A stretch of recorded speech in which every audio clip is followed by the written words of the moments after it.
কোন পুরুষ মানুষের জন্য ফরজ নামাজ ছাড়া, কি ছাড়া বলেন, ফরজ ধরেন জোহরের ফরজ 4 রাকাত, আসরের ফরজ 4 রাকাত, মাগরিবের ফরজ 3 রাকাত, এশার ফরজ 4 রাকাত, তারপরে ফজরের ফরজ কয় রাকাত? এই ফরজ ছাড়া আল্লাহ রাসূল বলেন বাকি সুন্নত আর নফল যত নামাজ আছে সব নামাজ মসজিদ থেকে ঘরে পড়া উত্তম। কোথায় পড়া উত্তম বলেন? হাদিসের অর্থ হলো এটা যে ফরজ নামাজ ছাড়া, আল্লাহ রাসূল বলেছেন ফি মসজিদি হাদা, এটা মসজিদে নববীর কথা আল্লাহ রাসূল বলেছেন। আমি যেই মসজিদে নববীতে থাকি এই মসজিদে নববীতে ফরজ নামাজ ছাড়া বাকি নামাজ পড়া দরকার নাই, তোমরা ঘরে পড়ো, কারণ ঘরটাকে তোমরা সুন্নত নফল দ্বারা আবাদ রাখো। তাহলে সুন্নত নফল নামাজ পড়া ঘরে উত্তম না মসজিদে উত্তম? আমি বলছি না, আল্লাহ রাসূল বলেছেন। ওই আরবের শায়েখ বলেন আমরা তো এই হাদিসের উপর আমল করি, আমরা কি ঘরকে সুন্নত নফল দ্বারা আবাদ রাখি আর মসজিদকে ফরজ নামাজ দ্বারা আবাদ রাখি। তা আমরা পড়ি না বলে কে বলছে? তাহলে দেখেন আমগো বাঙালিরা এদেশও যায়, ওই যে দেখে মসজিদও পড়ে না, এরা তো বাংলাদেশ থেকে দেখে গেছে যে এরা তো সব মসজিদও পড়ে। কই পড়ে? আমরা সবাই কই পড়ি? সুন্নত নফল মসজিদে পড়ি না। তো হ্যাঁ মনে করছে মনে হ্যাঁ নয় কই পড়বো? মসজিদেই পড়বো। কিন্তু আমাদের দেশে আমরা কেন মসজিদে পড়ি? কারণ হলো, এটার কারণ আছে। কারণ হলো আরব দেশের লোকেরা নিজেদের ঘরে নামাজ পড়ার পরিবেশ তৈরি করে। নামাজ পড়া কি করে বলেন তো? তারা আলাদা রুম তৈরি করে, যেই রুমের মধ্যে এটাকে তারা ইবাদত খানা বলে। এখানে অন্য কোনো কিছু নাই, যায় নামাজ থাকে, নামাজের পরিবেশ থাকে, সুন্নত নফল তারা ওই আলাদা রুমের ভিতরে পড়ে। ওই জায়গায় বউ জানা, বাচ্চাও জানা, কেউ জানা, ওখানে শুধু ইবাদতের জন্য। এই জন্য তাদের মসজিদে পড়ার দরকার নাই, তাদের আলাদা জায়গা আছে। কিন্তু আমাদের এশিয়া অঞ্চলের মানুষের বেশিরভাগে ঘরের ভিতরে কি আলাদা নামাজ পড়ার কোনো জায়গা আছে? এই জন্য আমরা পড়ি মসজিদে। কথা ক্লিয়ার? বুঝাইতে পারলাম? এই জন্য আপনারা যদি এটা পারেন যে আমরা সুন্নত নফল ঘরে পড়বো, তাহলে এটা পড়তে পারলে ভালো। আর যদি পরিবেশ না থাকে তাহলে এসে কোথায় পড়েন বলেন? মসজিদ। এই জন্য যারা বলে যে আরবরা সুন্নত নফল পড়ে না, এই কথাটা কি সঠিক না ভুল এটা সে জানে না। এই জন্য এদের কথা শুনবেন না, আমরা সুন্নতের উপর আমল করব, ঠিক আছে না ইনশাআল্লাহ? এরপরে আসেন যেই কথাটা 2 নম্বরে বলতে চাই, সেটা হলো সুন্নতে মুআক্কাদা পড়লে কি লাভ, আদায় করলে কি লাভ, না করলে কি লাভ, এটা একটু জানা দরকার। জানা দরকার আছে না? তাইলে আমাদের আমল করা সহজ হবে। সুন্নতে জায়েদার উপর আমল করলে কি লাভ, না করলে কি ক্ষতি, এটা একটু জানা দরকার। হাদিসের ভাষ্য অনুযায়ী, আল্লাহ রাসূলের হাদিসের ভাষ্য অনুযায়ী হাদিসের নির্দেশ হলো এরকম, কয় যারা নিয়মিত সুন্নতে মুআক্কাদা আদায় করবে, কোনোদিন ছাড়বে না, এরা হাসরের মাঠে আল্লাহর নবীর বিশেষ সুপারিশের অধিকারী হবে। খেয়াল করেন, হাসরের মাঠে 2 ধরনের সুপারিশ হবে। একটাকে বলা হয় শাফাতে আম্মা বা শাফাতে কুবরা, আরেকটাকে বলা হয় শাফাতে খাসা। শাফাতে আম্মা মানে একটা বড় সুপারিশ হবে। এটা আপনারা বহু উলামায়ে কেরামের জবানে শুনেছেন যে হাসরের মাঠে সকল উম্মতের মাথার উপরে যখন সূর্য আসবে, সবাই ঘামতে থাকবে, তখন আল্লাহর কাছে তারা ফরিয়াদ করবে, আল্লাহ হিসাব নেন, এই ঘামের আযাব তো সহ্য করতে পারি না। আল্লাহ জালালের সিফত নিয়ে বসে থাকবেন, আল্লাহ হিসাব নিবেন না। তখন সকল উম্মত সকল নবীদের কাছে যাবে, যা বলবে, ওগো নবী, একটু আল্লাহকে বলেন যে আমাদের হিসাবটা নিতে, আমরা এই সূর্যের হিট ঘামের আযাব সহ্য করতে পারতেছি না। তখন সব নবীরা বলবে, নাফসি নাফসি নাফসি নাফসি। সর্বশেষ নবী মুহাম্মদুর রাসূলুল্লাহ সাল্লাল্লাহু আলাইহি ওয়াসাল্লামের কাছে আসবে। তখন আমাদের নবী মুহাম্মদ সাল্লাল্লাহু আলাইহি ওয়াসাল্লাম বলেন, হ্যাঁ হ্যাঁ, আজকে আমি সুপারিশ করব এবং আল্লাহ আমার সুপারিশে কবুল করবেন। তখন আল্লাহ নবী সাল্লাল্লাহু আলাইহি ওয়াসাল্লাম মাকামে মাহমুদে গিয়ে সিজদায় পড়ে কাঁদবেন যে আল্লাহ, আপনি আপনার গোলামের হিসাব নেন, জান্নাত জাহান্নাম তো পড়ে, এরা তো সূর্যের হিটে সহ্য করতে পারতেছে না, ঘামের আযাবে তো এরা সহ্য করতে পারতেছে না, আল্লাহ আপনি হিসাব নেন। তখন নবীর সুপারিশের পরে আল্লাহ তাআলা জালালের সিফত থেকে নেমে জামালের সিফতে আইসা তার গোলামদের হিসাব শুরু করবেন। এটা হলো শাফাতে কুবরা, শাফাতে আম্মা। আরেকটা হলো শাফাতে খাসা, বিশেষ সুপারিশ। এটা সবার জন্য করবেন না, এটা আল্লাহর রাসূল তার উম্মতের কিছু বিশেষ বিশেষ কিছু লোকের জন্য করবেন, এটাকে বলা হয় শাফাতে খাসা। জনতা, পর্দার আড়ালে অবস্থানরত মা ও বোনেরা, আমি আপনাদের সকলের সম্মুখে পবিত্র কালামুল্লাহ শরীফের সূরা আহজাবের 21 নম্বর আয়াত তেলাওয়াত করেছি। অসংখ্য হাদিস সমূহ থেকে ছোট্ট একটি হাদিসও পাঠ করেছি। আয়াত ও হাদিসের আলোকে একেবারেই মুখতাসার সময় কিছু জরুরি আমলি কথা বলার চেষ্টা করব, আল্লাহ যদি তৌফিক দান করেন। আপনারা কথাগুলো শেষ পর্যন্ত আমলের নিয়তে মনোযোগ দিয়ে শুনবেন ইনশাআল্লাহ। যে আয়াতটি তেলাওয়াত করেছি এই আয়াতের মধ্যে আল্লাহ রাব্বুল আলামিন বলেন, লাকাদ কানা লাকুম ফি রাসূলিল্লাহি উসওয়াতুন হাসানা।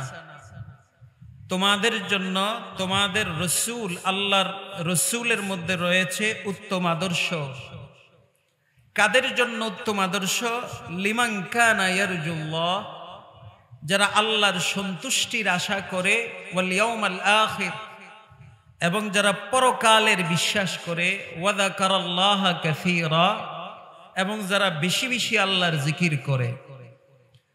তিন শ্রেণীর কথা আলোচনা করেছে: পরকালের সফলতার আশা, আল্লাহর উপর আল্লাহর মুলাকাতের আশা, এবং যারা বেশি বেশি আল্লাহর জিকির করে। এই তিন শ্রেণীর মানুষের জন্য রয়েছে রসূলের মধ্যে উত্তম আদর্শ।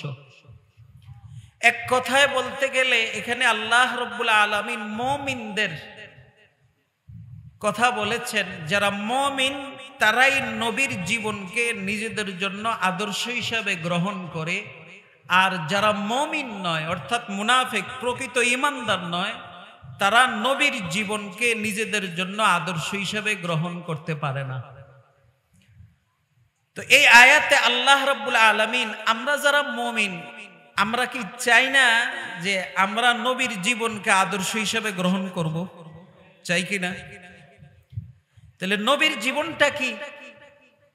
নবীর জীবন তো হলো এমন এক বিষয়, এমন এক মহা ইতিহাস, যেটা সারা জীবন আমরা বয়ান করলেও, আমল করলেও, বয়ান করেও শেষ হবে না, আমল করেও শেষ হবে না।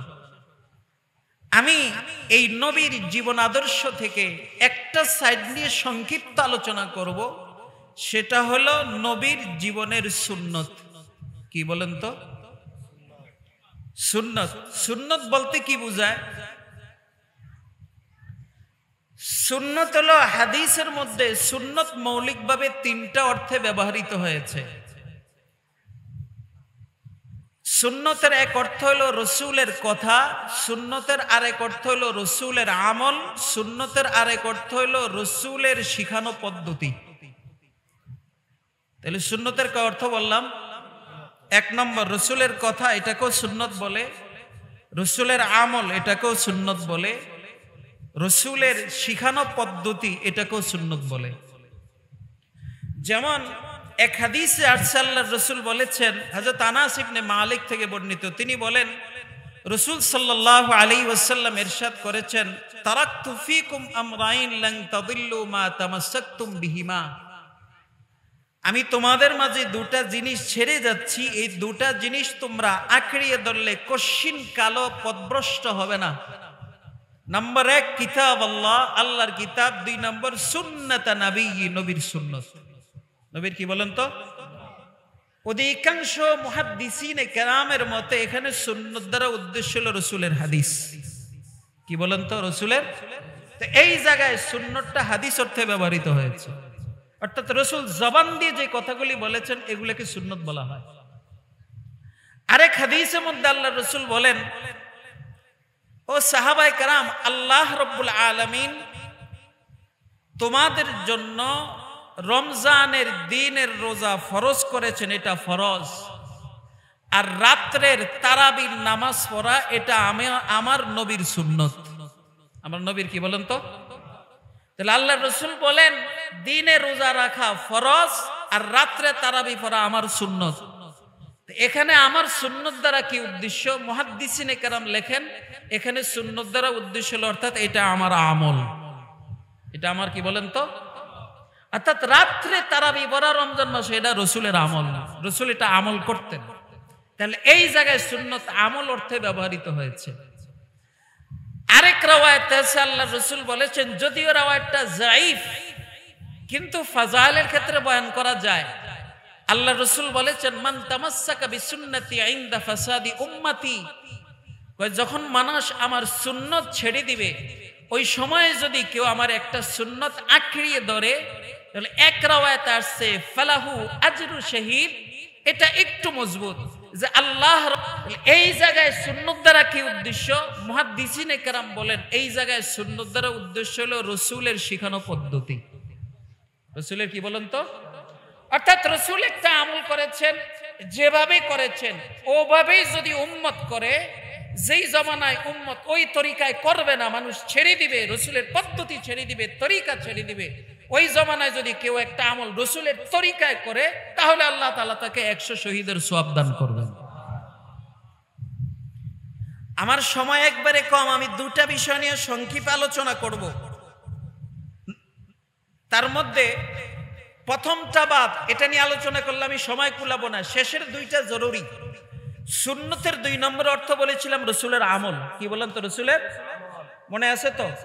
এই রসুলের আমল আবার 2 প্রকার, অর্থাৎ এই সুন্নত আবার 2 প্রকার। একটা হলো সুন্নতে মুআক্কাদা আর একটা হলো সুন্নতে জায়েদা। বলেন, একটা সুন্নতে মুআক্কাদা আর একটা কি? সুন্নতে মুআক্কাদা মানে রাসূল সাল্লাল্লাহু আলাইহি ওয়াসাল্লাম যে আমল সারা জীবন কন্টিনিউ করেছেন, কিন্তু এটা ফরজ ওয়াজিব না, এটা এখন উম্মতের জন্য করা জরুরি। যদি উম্মত এটা ছেড়ে দেয় তাহলে উম্মত গুনাহগার হবে, এটাকে বলে সুন্নতে মুআক্কাদা। আর সুন্নতে জায়েদা মানে রাসূল কখনো করেছেন কখনো করেন নাই, এটা উম্মত করলে সওয়াব পাবে, না পড়লে কোনো সমস্যা।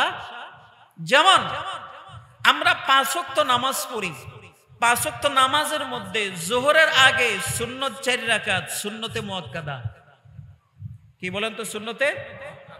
যোহরের পরে সুন্নত 2 রাকাত সুন্নতে, মাগরিবের পরে সুন্নত 2 রাকাত সুন্নতে মুআক্কাদা, এশারের পরে সুন্নত 2 রাকাত সুন্নতে, ফজরের আগে সুন্নত 2 রাকাত সুন্নতে, কিন্তু আসরের আগে সুন্নত 4 রাকাত সুন্নতে জায়েদা।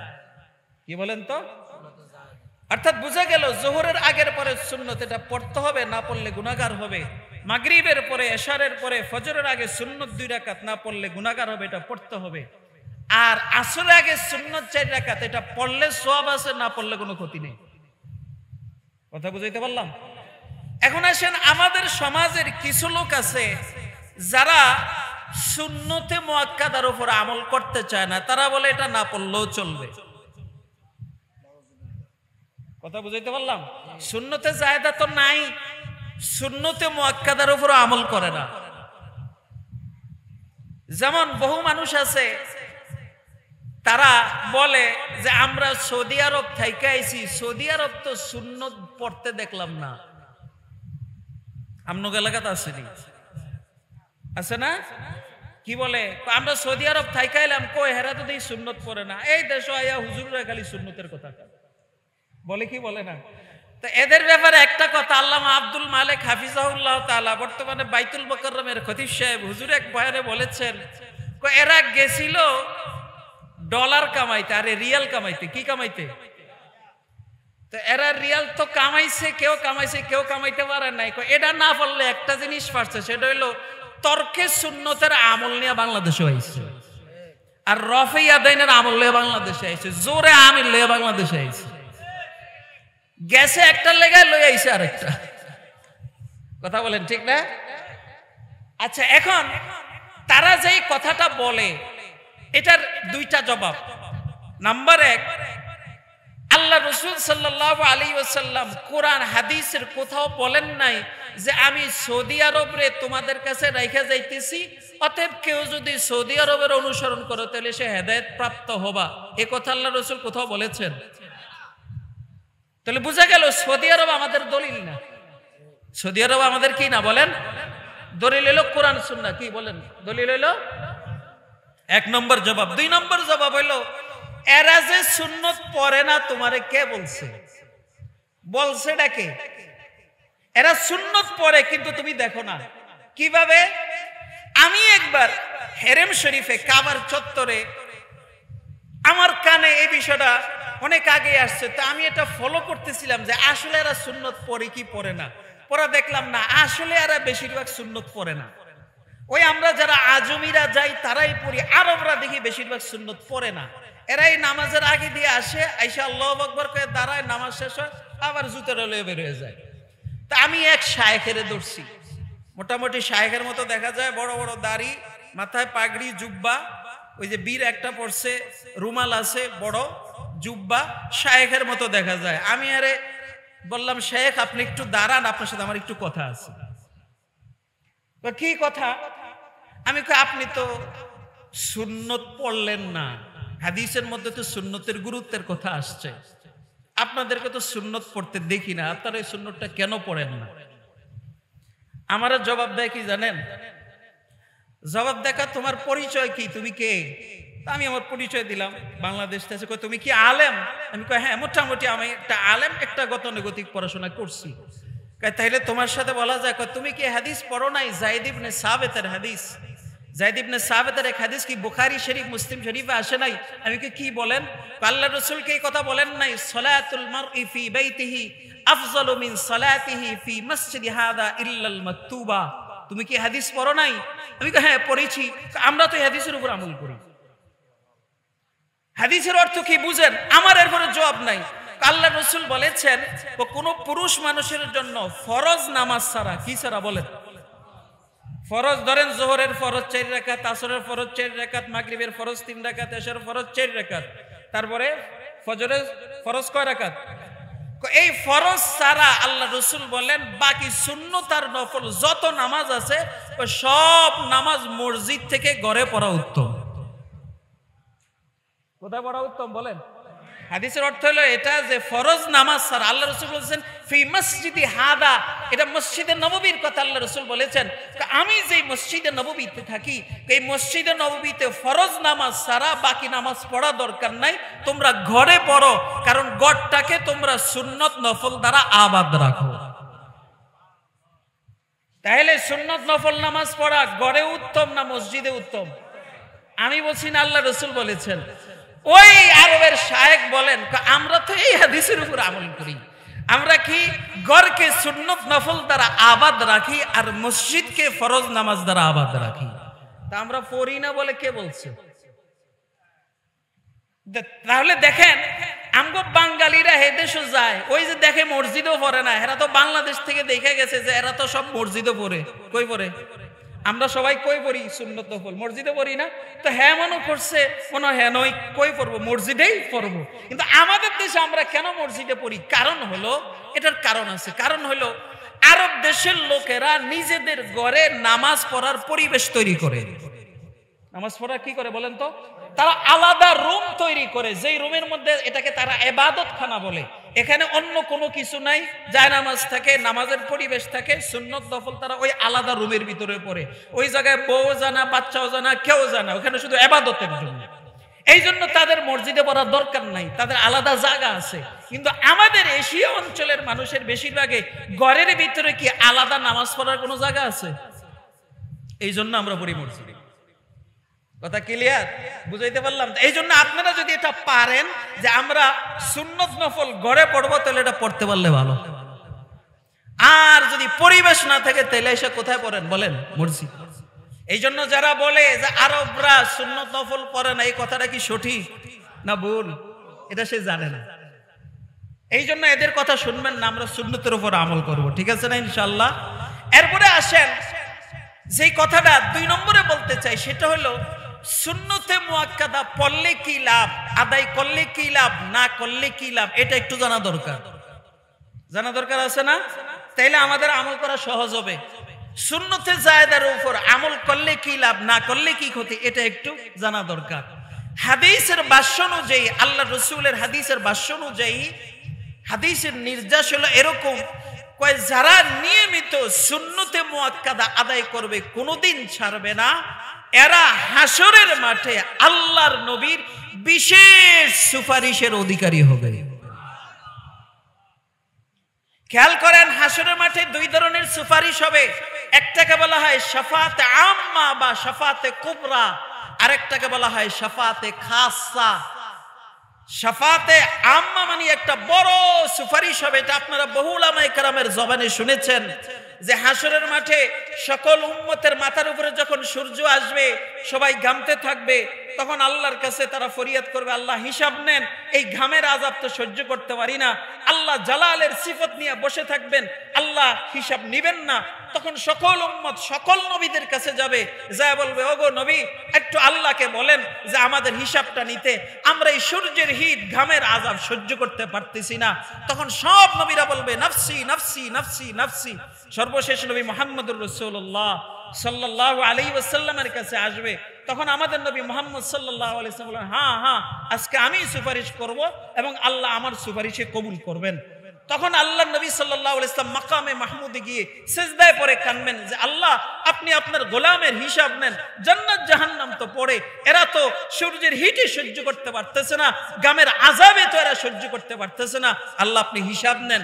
তখন নবীর সুপারিশের পরে আল্লাহ তাআলা জালালের সিফত থেকে নেমে জামালের সিফতে আইসা তার গোলামদের হিসাব শুরু করবেন। এটা হলো শাফাতে কুবরা, শাফাতে আম্মা। আরেকটা হলো শাফাতে খাসা, বিশেষ সুপারিশ। এটা সবার জন্য করবেন না, এটা আল্লাহর রাসূল তার উম্মতের কিছু বিশেষ বিশেষ কিছু লোকের জন্য করবেন। এটাকে বলা হয় শাফাতে খাসা।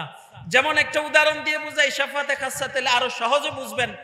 এক হাদিসে আসছে, হযরত ওমর ইবনুল খাত্তাব থেকে বর্ণিত, তিনি বলেন যে আল্লাহ রাসূল বললেন, ওমর, আল্লাহ তাআলা আমার উম্মত থেকে ৭০,০০০ মানুষকে কোনো হিসাব নেবেন না, বিনা হিসাবে জান্নাত দান করবেন। এদের কোনো হিসাব হবে না। এদের কিছু কোয়ালিটি আছে, উলামায়ে কেরাম জানেন, মিশকাতে, তিরমিজিতে, মুসলিমে এদের কোয়ালিটি আছে। এরা কারা? আমি সেদিকে যাচ্ছি না। হযরত ওমর বলেন, ওগো আল্লাহর রাসূল, আমাদের উম্মত হলো কোটি কোটি বিলিয়ন বিলিয়ন উম্মত, এর ভিতরে ৭০,০০০-এর সংখ্যাটা একটু কম হয়ে গেল না? আপনি যদি একটু আল্লাহর কাছে সুপারিশ করতেন, তাহলে হয়তো আল্লাহ আরো বাড়ায় দিত, তাহলে আপনার কিছু উম্মত এটার ভিতরে চলে আসতো, আরো কিছু উম্মত চলে আসতো। তো আল্লাহ রাসূল বলে, ওমর, আমি হাসরের মাঠে, এটা আল্লাহ তাআলা হাসরের মাঠে দিবে আমাকে, বিনা হিসাবে জান্নাত দিবেন। পরে আমি আল্লাহকে বলছি, আল্লাহ, আপনি আমার উম্মতকে ৭০,০০০ দিবেন বিনা হিসাবে, এটা তো কম, আপনি আরেকটু বাড়ায় দেন না, আমি আল্লাহর কাছে সুপারিশ করছি। তখন আল্লাহ তাআলা বলছে, নবী, আপনি যেহেতু সুপারিশ করছেন, তাইলে আমি সেটা আরেকটু বাড়াইলাম। সেটা কত? এই ৭০,০০০-এর প্রত্যেকের সাথে আরো ৭০,০০০। ৭০,০০০-এর প্রত্যেকের সাথে আরো কত? এবার ৭০,০০০ প্রত্যেকের সাথে আরো ৭০,০০০ গুণ দেন, পূরণ দেন, কত হয়? ৪,৯০,০০,০০০। কত হয় বলেন? তার মানে হাসরের মাঠে রাসূলের বিশেষ সুপারিশে ৪,৯০,০০,০০০ উম্মতে মুহাম্মাদি বিনা হিসাবে জান্নাতে যাবে। উম্মতে মুহাম্মাদির সংখ্যা কত? ৪,৯০,০০০ না আরো বেশি? এটা কোনো হিসাব আছে? তাহলে এদের তুলনায় সবার জন্য সুপারিশ করব না, শুধু ৪,৯০,০০,০০০-এর জন্য। এই ৪,৯০,০০,০০০-এর জন্য যে সুপারিশ সবার জন্য না, এটাকে বলে বিশেষ সুপারিশ। এরকম কাদের জন্য হবে? হাদিসের ভাষ্য অনুযায়ী যারা নিয়মিত সুন্নতে মুআক্কাদা আদায় করবে, জীবনে কোনোদিন সুন্নতে মুআক্কাদা ছাড়ে নাই, যত কষ্টই হোক কন্টিনিউ আদায় করেছে, সুস্থতায় অসুস্থতায় কোন অবস্থায় সুন্নতে মুআক্কাদা ছাড়ে নাই, এই সমস্ত লোকেরা হাসরের মাঠে নবীর বিশেষ সুপারিশ পাইয়া জান্নাতে যাবে। তাহলে কি বুঝলাম? যারা নবীর সুন্নতে মুআক্কাদাগুলি ঠিকমতো আদায় করবে, এরা সুপারিশে যাবে কোথায়? জান্নাতে। আর যারা সুন্নতে মুআক্কাদা আদায় করবে না, তারা নবীর সুপারিশ থেকে বঞ্চিত হয়ে যাবে। কথা ক্লিয়ার? কথা বুঝাইতে পারলাম? এই জন্য ওয়াদা করেন, সৌদি আরবের থেকে এসে যত ফতুয়াই দেখ, যত কিছুই বলুক, আমরা আজকে থেকে ইচ্ছায় অনিচ্ছায় কোনোদিন সুন্নতে মুআক্কাদা ছাড়বো না। রাজি আছি না ইনশাআল্লাহ? হেরা না করলে এরা সুপারিশ থেকে বঞ্চিত হয়ে যাবে, এটা এক ব্যাপার। এবার আসেন সুন্নতে জায়েদা পড়লে কি লাভ, না পড়লে কি ক্ষতি? হাদিসের ভাষ্য অনুযায়ী যারা সুন্নতে জায়েদা তথা নফল মুস্তাহাবের উপর নিয়মিত আমল করবে, এরা দুনিয়ার হায়াতে আল্লাহ রাব্বুল আলামিন এদেরকে বেলায়েতের মাকাম দান করবেন। বেলায়েতের মাকাম বুঝেন? মানে আল্লাহ ওলি বানাবে। কি বানাবে বলেন? এটা আমি বলি নাই, আল্লাহ রাসূল বলেছেন, লা ইয়াযালু আবদি ইয়াতাকাররাবু ইলাইয়া বিন নওয়াফিল হাত্তা উহিব্বা ফাইদা হাবাবতুহু কুনতু সামাহু আল্লাযী ইয়াসমাউ বি ওয়া বাসরাহু আল্লাযী ইউবসিরু বি ওয়া ইয়াদাহু আল্লাতী ইয়াবতিশু বিহা ওয়া রিজলুহু আল্লাতী ইয়ামশি বিহা ওয়া ইন সালানি লাউতিয়ান্না ওয়া লা ইন ইসতাআযানি লাউইযান্না আও কামা ক্বালা আলাইহিস সালাতু ওয়াস সালাম। যারা নিয়মিত নফল ইবাদত করবে তারা আমার এত কাছে হয়ে যায়, এত প্রিয় হয়ে যায় যে একটা পর্যায়ে যায় তাদের হাত আর তাদের হাত থাকে না, তাদের জবান আর তাদের জবান থাকে না, তাদের কান আর তাদের কান থাকে না, তাদের পাও আর তাদের পাও থাকে না, তাদের হাত জবান পাও সব আমার আল্লাহর হাত পাও জবানে পরিণত হয়ে যায়। বুখারী শরীফের হাদিস। এখন কবেন আল্লাহর হাত নাই, পাও নাই, আল্লাহর চক্ষু নাই, কান নাই, তো আল্লাহর চক্ষু কান হাতে এই কথাগুলির অর্থ কি? এই কথার অর্থ আল্লাহ রাসূল বলেন আল্লাহ রাব্বুল আলামিন তার জবানে, হাতে, চোখে, কানে এমন কিছু পাওয়ার দেয়, ওয়া ইনসালানি লাউতিয়ান্না। আল্লাহ রাসূল বলেন, আল্লাহ বলেন ওই নফল পয়রা বান্দা ওই হাত দিয়া ওই জবান দিয়া আমি আল্লাহর কাছে যা চাইবে আমি আল্লাহ তাআলা তাকে তাই দিব। এর দ্বারা বোঝা যায় যা চায় তাই দেয়। ওইটা কি নরমাল বান্দারা দেয় না ওলিদেরকে দেয়? এই জন্য বলে যারা নিয়মিত নফল ইবাদত করে, সুন্নতে জায়েদা নিয়মিত আদায় করে, কোনোদিন ছাড়ে না, দুনিয়ার হায়াতে আল্লাহ রাব্বুল আলামিন এদেরকে বেলায়েতের মাকামে পৌঁছায়া নিজের খাস বন্ধুদের পরিণত করেন। কথা ক্লিয়ার? তাহলে ইনশাআল্লাহ আমরা আল্লাহর বন্ধু হতে চাই কি চাই না বলেন? তাহলে সুন্নতে জায়েদাও ছাড়া যাবে না, ঠিক আছে না? হাসরের মাঠে নবীর সুপারিশ চাই কি চাই না? তাহলে সুন্নতে মুআক্কাদাও সারা যাবে। মনে থাকবো না ইনশাআল্লাহ? আমল করব তো। নাম্বার 2, নাম্বার 3 নম্বর বলছিলাম সুন্নতের এক অর্থ কি বলেন তো? রাসূল সাল্লাল্লাহু আলাইহি ওয়াসাল্লামের শিখানো পদ্ধতি মনে আছে? এটা কি? এটা বুঝেন। এটা দিয়ে আমার আলোচনা শেষ, 9টায় শেষ করতে হবে আমাকে। রাসূলের শিখানো পদ্ধতি কি এটা বুঝার আগে বুঝেন, বর্তমানে আমরা যে খানাগুলি খাই বেশিরভাগ মানুষ বাসায় বলেন, বিভিন্ন জায়গায় বলেন, চেয়ার টেবিলে বসে খাই। তা বলেন ঠিক না? আচ্ছা, এখন একটা মাসালা, নবী কি জীবনে কোনোদিন চেয়ার টেবিলে খেয়েছেন? তাহলে এখানে প্রথম মাসালা, চেয়ার টেবিলে খাওয়া জায়েজ আছে কিনা, এক নম্বর। 2 নম্বর, যদি জায়েজ হয় তাহলে এখানে সুন্নত আদায় হবে কিনা। 2 নম্বর, যদি সুন্নত আদায় না হয় তাহলে সুন্নত আদায় হবে কিভাবে, আর সুন্নত আদায় হলো এটা নবীর তরিকা হবে কিনা। কথা বুঝছেন? এই জন্য এখানে প্রথম মাসালা জানেন, চেয়ার টেবিলে খাওয়া এটা নাজায়েজ না। বলেন এটা কি না? জায়েজ। কি আছে? কিন্তু এটা সুন্নত না। এটা কি না বলেন তো? তাহলে সুন্নত কি? সুন্নত কি? তাহলে সুন্নত হলে এখানে ফুকাহে কেরাম লিখেছেন, কেউ যদি চেয়ার টেবিলে বৈশা খায় সুন্নত আদায় করতে হয় তাহলে তার 2টা পদ্ধতি অবলম্বন করতে হবে। এই 2 পদ্ধতি অবলম্বন করে যদি সে খানা খায় তাহলে চেয়ার টেবিলে বৈশা খাইলেও সুন্নত আদায় হবে। কয় পদ্ধতি বলেন? 2 পদ্ধতি। আজকে জেনে নেন, ফুকাহে কেরাম বলেছেন, নাম্বার 1, টেবিলের উপর একটা দস্তরখান বিছাইতে হইব। কি বিছাইতে হবে বলেন? টেবিলের উপর একটা কি লাগবে বলেন? মাটিতে যেরকম দস্তরখান বিছায় খায় টেবিলের উপর একটা কি লাগবে? 1 নম্বর এটা লাগবে। নাম্বার 2 হলো মাটিতে যখন খাই, বৈশা খাই, তখন পাও ঝুলায়া খাই না পাওকে গোটায়া খাই? ঝুলানোর কোনো সুযোগ থাকে না। তাহলে কয় যখন তুমি টেবিলে, চেয়ার টেবিলে বৈশা খাবা, 1 নম্বর তো দস্তরখান লাগবে, 2 নম্বর হইলো মাটিতে বৈশা যেভাবে পাওকে গোটায়া খাও ঠিক টেবিলেও বৈশা সেভাবে পাওকে গোটায়া খাইতে হবে, ঝুলানো যাবে না। এই যে আমি চেয়ারে বসছি, আমার পাও কি আছে? ঝুলানো আছে না? তার মানে আমি যদি চেয়ার টেবিলে বইয়া খাইতে যাই, ফুকাহে কেরামের ফতোয়া অনুযায়ী আমার 2টা পাওকে উপরে উঠে নিতে, ঝুলানো যাবে না। তো ঝুলানো ছাড়া টেবিলে দস্তরখান বিছায় খাইলে ফুকাহে কেরাম বলেন কই তাহলে সুন্নত আদায় হবে, কিন্তু এটা নবীর তরিকা না। কথা বুঝাইতে পারলাম? ওইটা হলো দস্তরখানের সুন্নত আদায় হয়েছে, কিন্তু নবীর তরিকার সুন্নত আদায় হয় নাই। কেন? নবী যেহেতু হায়াতে কোনোদিন চেয়ার টেবিলে খায় নাই, অতএব এখন কি করতে হইব? নবীর সুন্নত আদায় করতে হইলে নবী যেভাবে খাইছে ওভাবে খাইতে হইবে। তাহলে নবী কিভাবে খেয়েছেন? নবী হলো মাটির ভিতরে বসে সামনে দস্তরখান রেখে, দস্তরখানের উপরে খাবারের প্লেট রেখে খাবারের প্লেটের দিকে ঝুঁকে নেয়ামতের দিকে ঝুঁকছে এভাবে, কারণ চেয়ার টেবিলে খাইলে তো একটা বাবাই এভাবে, ঠিক না?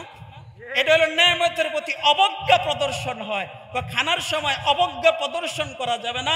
খানার সময় এমন ভাবে খানা খাইতে হবে যে আমি আল্লাহর নেয়ামতের দিকে মুহতাজ। আমি আল্লাহর কিসের দিকে মুহতাজ বলে? নেয়ামত আমার দিকে মুহতাজ না, আমি আল্লাহর নেয়ামতের দিকে মুহতাজ। তো এটা কখন হয়? এটা যদি আপনি সামনে দস্তরখান বিছাইয়া পাও গুটাইয়া নেয়ামতের দিকে ঝুইকা খান, তাহলে সেটার বহিঃপ্রকাশ হয়। আর নবী সারা জীবন এভাবেই খেয়েছেন। এই কারণে বলে যদি তুমি নবীর তরিকা অনুযায়ী খেতে চাও, তাহলে নবী যেভাবে খাইছে এভাবে খাও, তাইলে নবীর তরিকা আদায় হবে। এই কথাটাই হাদিস